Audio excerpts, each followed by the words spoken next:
내가 너희를 사랑한 것 같이 너희도 서로 사랑하라. 새 계명을 너희에게 주노니 서로 사랑하라. 내가 너희를 사랑한 것 같이 너희도 서로 사랑하라.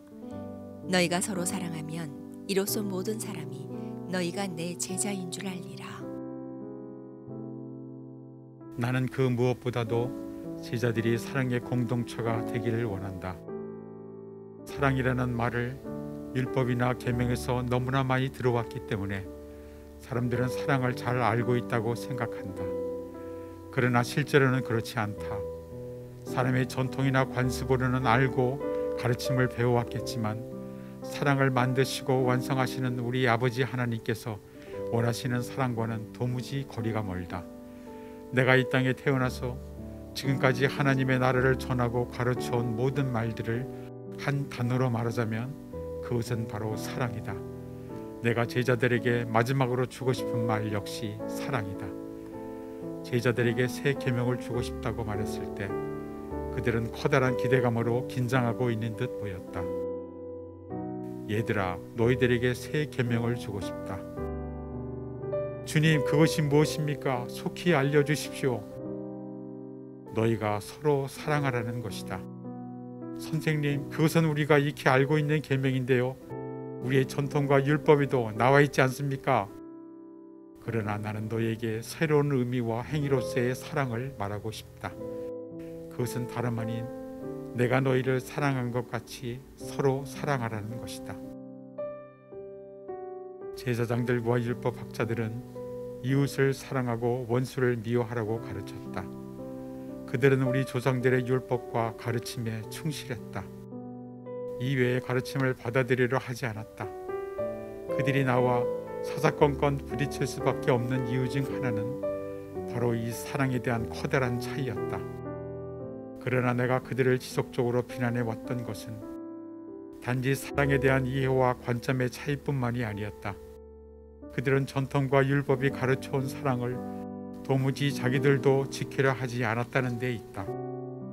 그들에게 이웃은 그저 자신들과 같은 계급과 사회적 위치와 지위에 있는 사람들 뿐이다.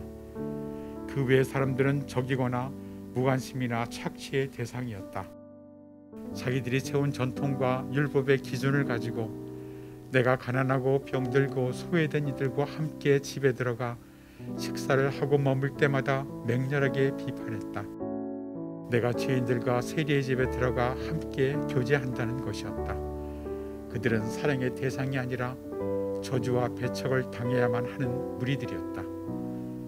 나는 제자들에게 이것을 말하고 싶은 것이다.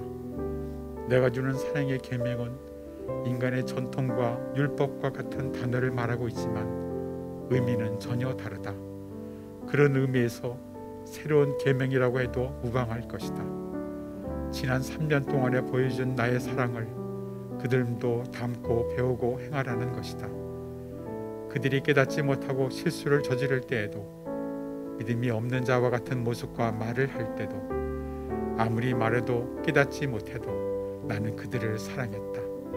그들을 나의 제자로 삼는 과정도 어쩌면 나의 사랑의 표현이자 행위일지도 모른다. 제자들 대부분은 배우지 못하고 가진 것이 없는 거친 어부 출신이다. 종교 지도자들에 따르면 그들은 전혀 사랑을 받을 만하거나 제자가 될 만한 조건을 갖추지 못한 이들일 것이다. 그러나 나는 그들을 불러 제자 삼아 하나님의 말씀을 가르쳤고 하나님께서 얼마나 자기들을 사랑하시는지를 본을 보이며 나타냈다. 제자 공동체가 재물, 사회적 계급과 지위, 배운 학식 등에 관계없이 서로가 사랑할 때 이 세상 사람들이 그들을 가르쳐 예수의 제자인 줄 알 것이다. 예수를 따르는 이가 가지는 최대의 표시는 자신을 사랑하는 것처럼 남을 사랑하는 것이다. 원수를 증오하고 미워하는 것이 아니라 원수조차도 사랑하는 것이다. 가늠하는 여인을 정죄하고 돌로 치기보다 그녀의 삶을 위로하고 보듬고 사랑하는 것이다. 우물가의 여인을 더럽다고 피하기보다 그녀의 찢어지는 정신적, 신체적, 영적 고통과 함께하는 것이다.